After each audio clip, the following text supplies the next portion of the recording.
Right. Yeah. And while we're talking about the continent, I am looking forward to our next guest.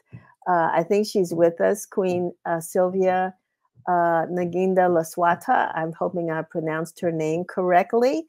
Hello there, Queen Sylvia. How are you? I'm fine, thank you. How are you? I'm Happy, well. happy International Women's Day.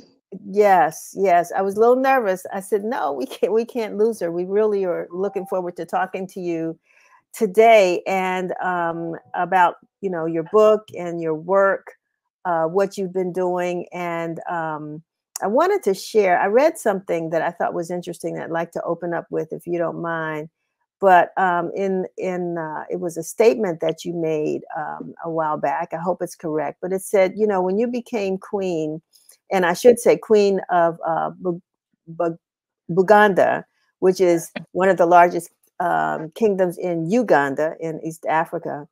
But you said when you became queen, you had two distinct choices: to maintain the status quo, be the traditional wife and stay safe, or play an active role in shaping our community and our beloved nation. And you said, I chose to do both. So you're carrying your title with a mission. Let's talk about that mission. Queen Sylvia, I mean, one, how did you become queen, and what that means for you with regards to your mission for your country? Yes, thank you so much.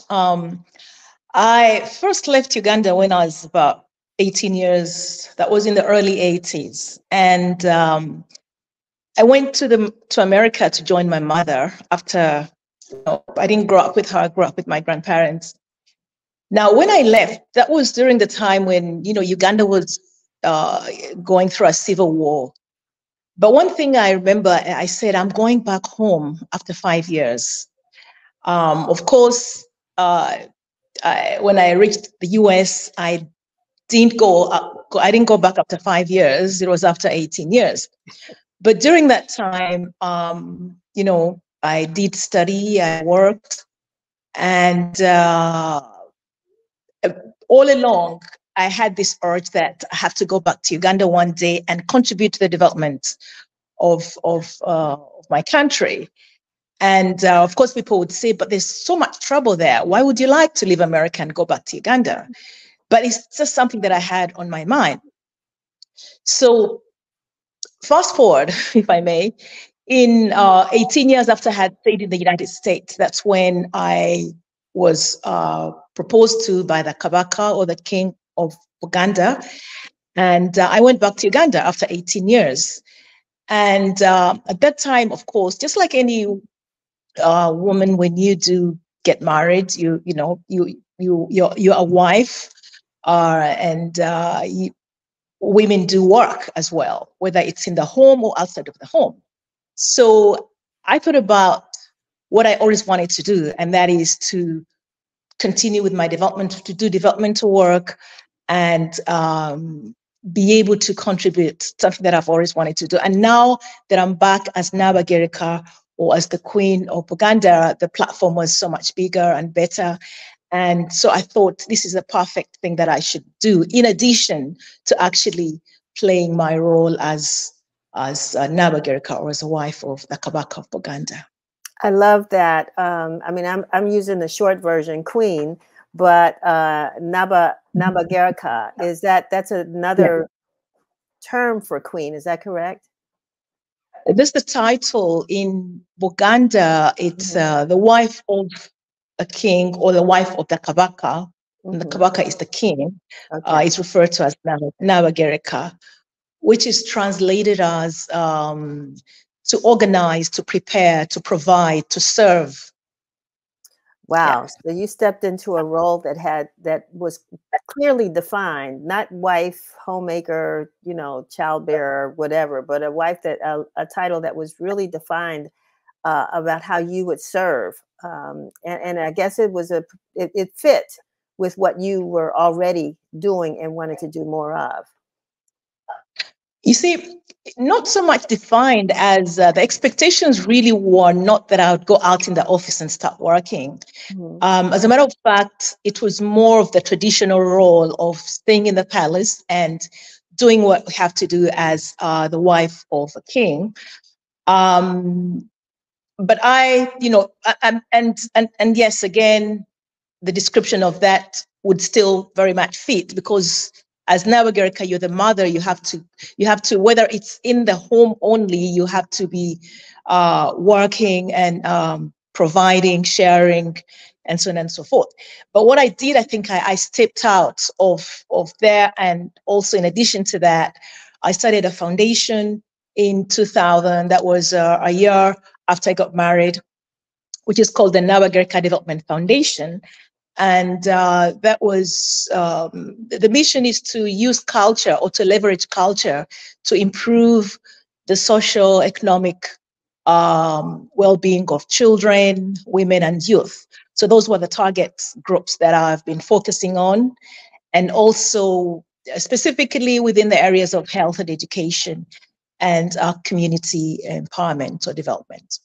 So, as we celebrate Women's History Month, but particularly International Women's History Month, I'm interested in knowing, kind of in your role, in the work that you've done, the book that you've written, how do you see yourself dealing with gender issues and empowering women, not only on the diaspora or in Uganda, because now that you've written the book, it's all over the place. And so what does that look like when you say empowering women and promoting gender equality from your perspective?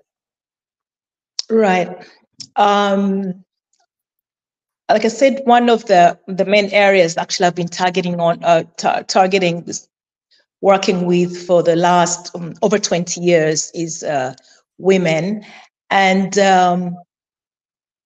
we have, again, through the foundation and also partnering with other organizations, done quite a bit of work around trying to get women groups together, like empowering them, like in terms of agriculture, business skilling, income, trying to promote income generating projects, doing advocacy around, how do you get women's voices to be heard?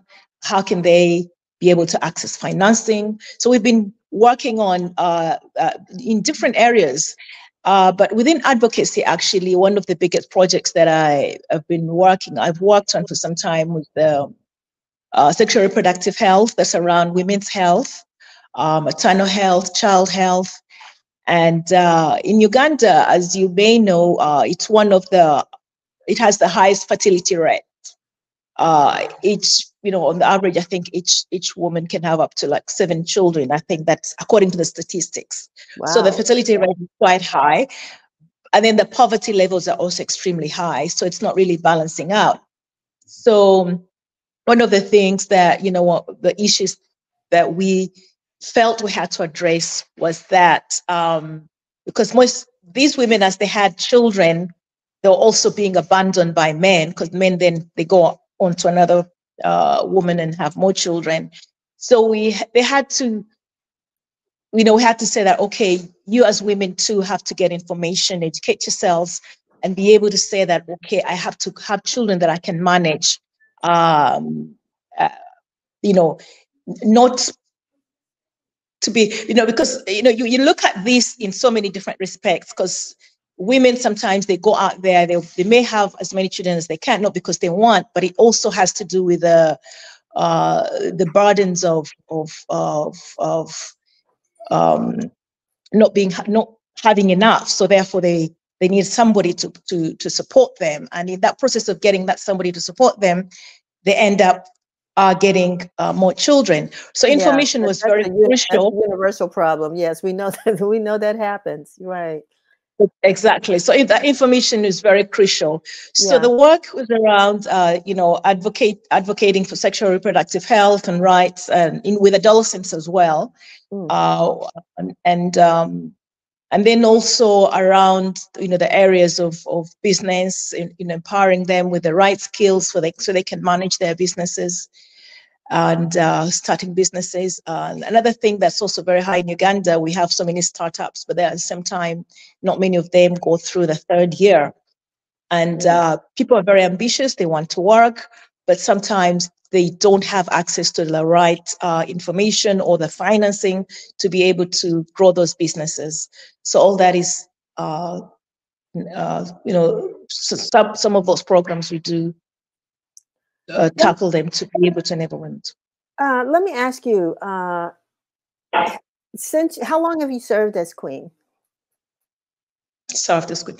I got married in 1999. Okay. So that is 24 years.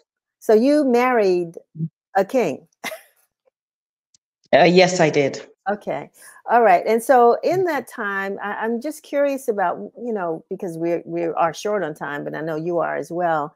What do you think has been your greatest achievement? I know you said you started the nonprofit, and you listed a lot of the issues that Ugandan women face. Can you point to something that you are most proud of so far in your tenure or your reign?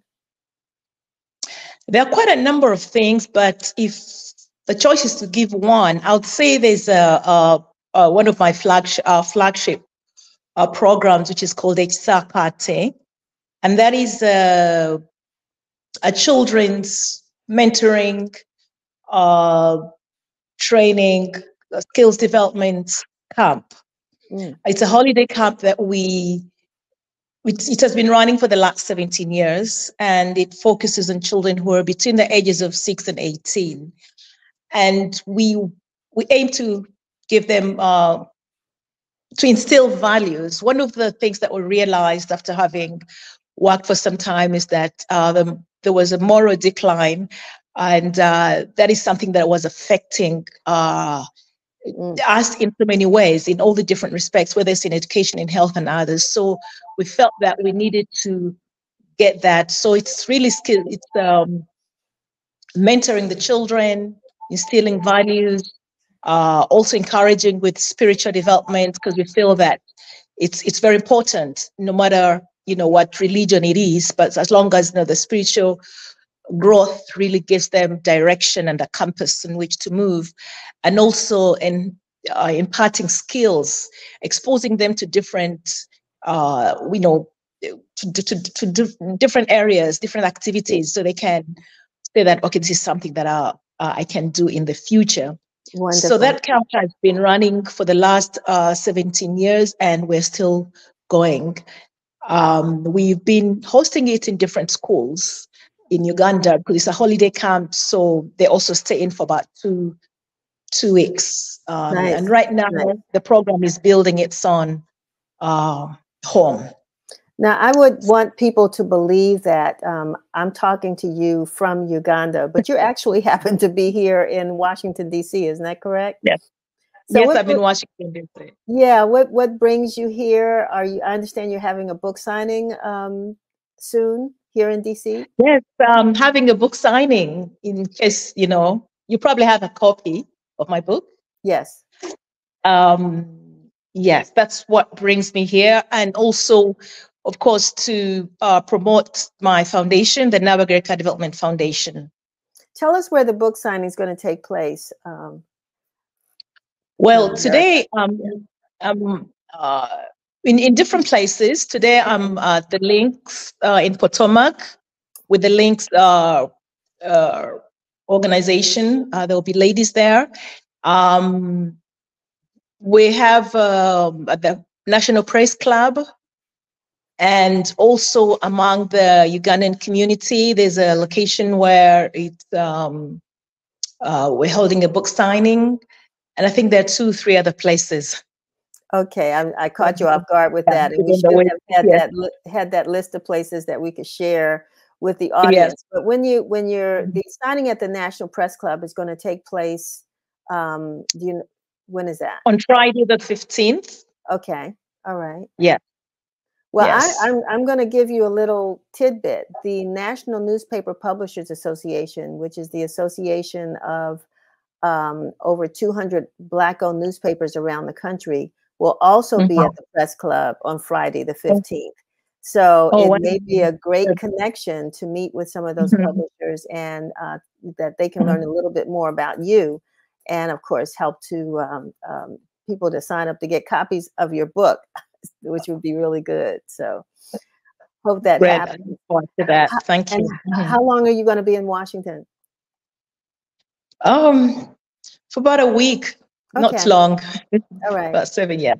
All right. So just for a fun conversation, what has so far been your favorite place to visit in DC? You know, I used to live in this area.